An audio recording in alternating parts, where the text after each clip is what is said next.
Bom dia, boa tarde, boa noite, independente do horário que você está entrando aí nessa live. Quero te saudar e quero agradecer aí a paciência. Eu creio que todos ficaram sabendo aí através do Wilson, através do Norival, que são as pessoas mais próximas aí de mim, que eu tive o problema, né? Esse vírus aí que está afetando aí boa parte das pessoas. Mas graças a Deus eu tive bem poucos sintomas só nos 3 primeiros dias. Testei positivo e fiquei em casa repousando, me alimentando bem, dormindo bem, tomando a tal de azitromicina e um outro remédio que eu não me lembro agora, que contribuiu bastante. Mas em primeiro lugar a fé, né? Eu acredito que Deus ele é maior e a gente só vai partir desse mundo quando chegar a nossa hora. Eu acho que eu ainda tenho uma história para escrever aqui, ainda tenho minha família que precisa de mim, então eu pedi muito a Deus aí para me proteger e agradeço pelas orações de vocês também. Eu creio que alguns ficaram sabendo e oraram ou torceram para minha recuperação.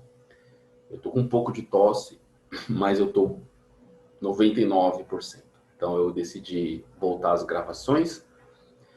Infelizmente foi encerrado o contrato, né? Eu não sou mais prestador da Thermoglass, mas faltava uma unidade para terminar o livro e não custa nada a mim continuar essas 3 aulas que ainda faltam, né? Cada unidade são 3 aulas que eu gravo, eu particiono em 3, diluo em 3, então não custa nada eu fazer essas gravações para vocês.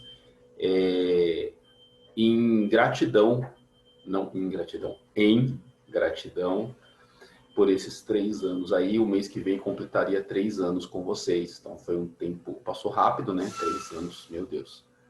E foi um tempo bastante interessante na minha vida, de aprendizado, de evolução, enfim. Então só tenho a agradecer a todos vocês, tá? Sinto muita falta mesmo de estar entre vocês. E talvez nunca aconteça essa volta, né? Porque mesmo se essa crise cessar, eu creio que não vai cessar a curto prazo, mas mesmo que ela venha, sei lá, até o final do ano, esse problema ser resolvido, as empresas têm outras prioridades, que é se levantar financeiramente, as pessoas têm outras prioridades.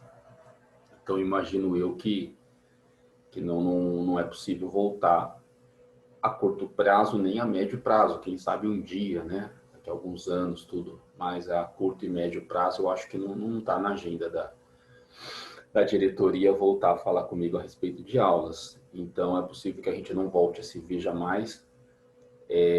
Mas, de qualquer forma, vocês têm meu WhatsApp, tá bom? Então, a amizade é a mesma. E se vocês precisarem mandar uma mensagem, tirar alguma dúvida, ou dar um oi para mim, um bom dia, uma boa tarde, eu ficaria muito feliz aí em manter laços aí amistosos com vocês.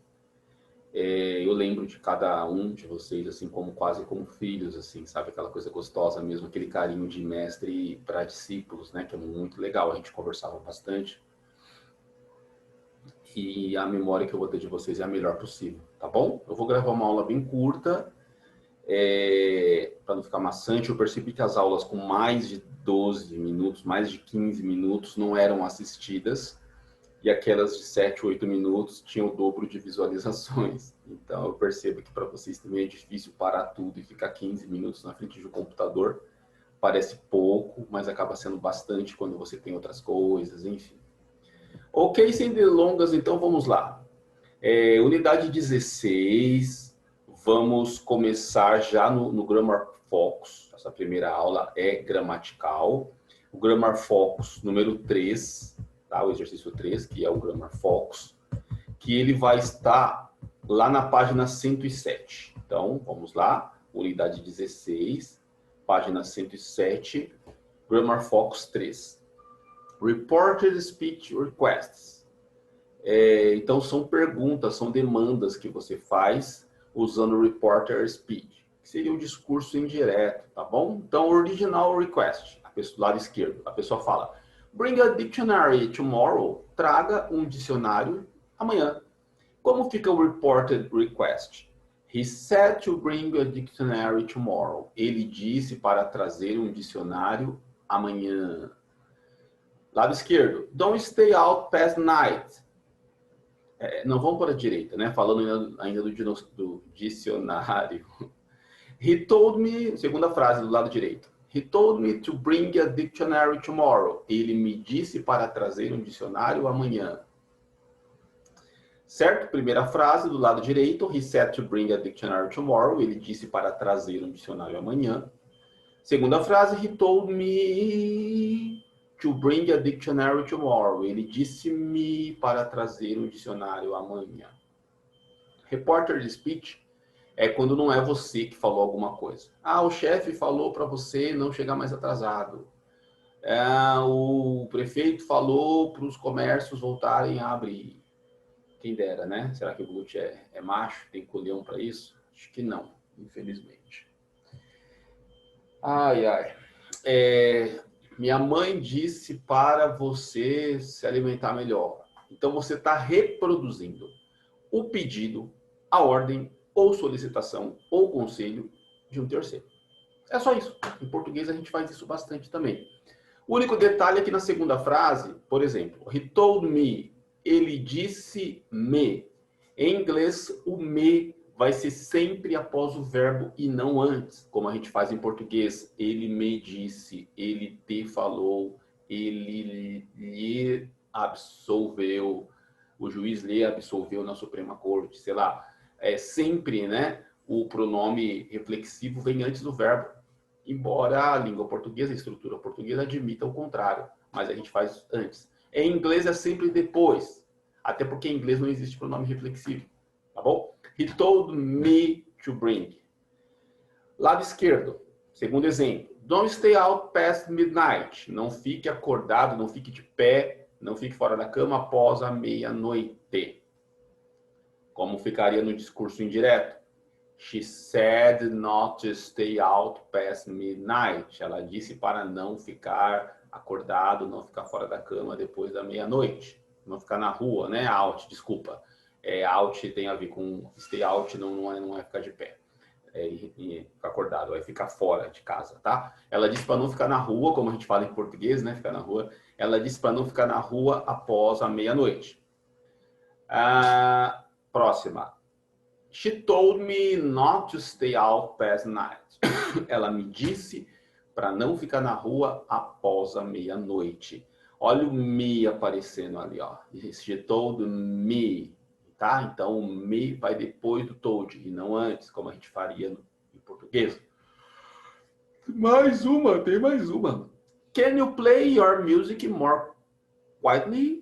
Você pode tocar sua música mais baixo, como a gente fala, né? Discurso indireto. He asked me to play my music more quietly. Ele me pediu para tocar minha música mais quietamente. Não dá certo traduzir o pé da letra, vai ficar ridículo, né? Mais baixinho, como a gente fala. Tocar mais baixo, tocar mais baixinho. Muito bem, isso acontece muito em igrejas, né? Igrejas evangélicas as igrejas pentecostais que têm instrumentos, gostam de fazer cantoria, fazer som, né? Sempre tem um engraçadinho que põe a guitarra no último volume, põe o contrabaixo no último volume, toca a bateria. Se bem que a bateria não tem como controlar o volume, mas dá para controlar a força que você põe na baqueta ali, né? Então, aí é sempre normal, é comum essa coisa de pedir para tocar mais baixo, para cantar mais baixo. O ego das pessoas inflamam, mesmo na igreja, que deveria ser o lugar onde ele se esvazia, né? Então, é um pouco para refletir, né? Como a hipocrisia do ser humano consegue atingir níveis estratosféricos a ponto da pessoa ir para a igreja, um local onde ela deveria se esvaziar de si, para que Cristo brilhe, para que Cristo cresça. E nós apenas como servos estamos ali para nos alimentar, né, de Deus e abençoar o próximo, tudo. Mas muita gente vai para tocar, para cantar, para pregar melhor que o outro, para ter uma função social ali, um cargo de liderança e acabar exercendo o poder. Uma coisa bem, bem sinistra mesmo, que o evangelho é outra coisa, não isso. Mas acontece, né? Acontece. Can you play your music more quietly? He asked me to play my music more quietly. Pessoas não têm o que explicar, né? É autoexplicativo, porque a gente faz isso em português também, esse discurso indireto. Então, eu realmente não tenho mais nada para passar para vocês. Só tenho em mente isso, tá? O pronome reflexivo, que na verdade é em inglês. Nossa, eu gravei de um ângulo diferente. Tá entrando muita luz, excesso de luz, a imagem fica chapada, né? E como a janela é desse lado, entra muito mais luz desse lado do que desse. Aí eu fico de duas cores. Meu nariz fica mais largo pelo efeito do excesso de luz. E eu tô com a cara inchada, porque eu acordei agora há pouco. Mas tá valendo. Pessoas, obrigado. Então é isso, não tem muito o que explicar. Como eu estava dizendo, o reflexivo, em português você fala ele me disse, ele me xingou, ele me bateu, ele me pagou, ele me elogiou. Então você põe um me antes do verbo. Em inglês, faça o contrário. He told me, he said me, he beat me, he hold me, he kissed me, he paid me. Então, lembre-se de fazer isso. O que mais? E na negativa não tem don't. Ele me disse não chegue atrasado. He said me not to get late. Você põe o not. To get late. E não don't to get late. Aqui não precisa de verbo auxiliar. Engraçado, né? Interessante. Aqui é o not direto para você fazer a negativa sem don't, sem do. Porque o don't é o do mais o not. Lembram? Você não tem do, é not direto. Só. Não tem mais nada para passar. É gramática fácil. Então, próxima quinta aí, ó, daqui 2 dias tem a aula do meio. Na próxima terça nós temos o quê? O encerramento do livro 2. Então, vocês já são pessoas fluentes. Se não são, a culpa não é minha. Vocês têm que se empenhar, tá bom? Foram 3 anos de aprendizado e com certeza absoluta abriu bastante os horizontes de vocês. Agora é só vocês fazer bastante exercício. Vocês estão preparados aí para o mercado. Um abraço a todos vocês. É claro, eu estou brincando, né? Vocês não são avançados ainda, mas dá para colocar no currículo já, caso vocês precisem. Se Deus quiser, não, vocês estão bem aí, né? Mas se vocês procurarem aí uma colocação, alguma coisa, na própria Termo ou numa outra empresa, não sei, dá para colocar inglês intermediário no currículo de vocês. Pessoas, fica a dica. Um abraço aí, tá? Então, ótima semana para vocês e a gente volta a se falar na quinta. Deus abençoe a todos nós. Até mais. Tchau, tchau.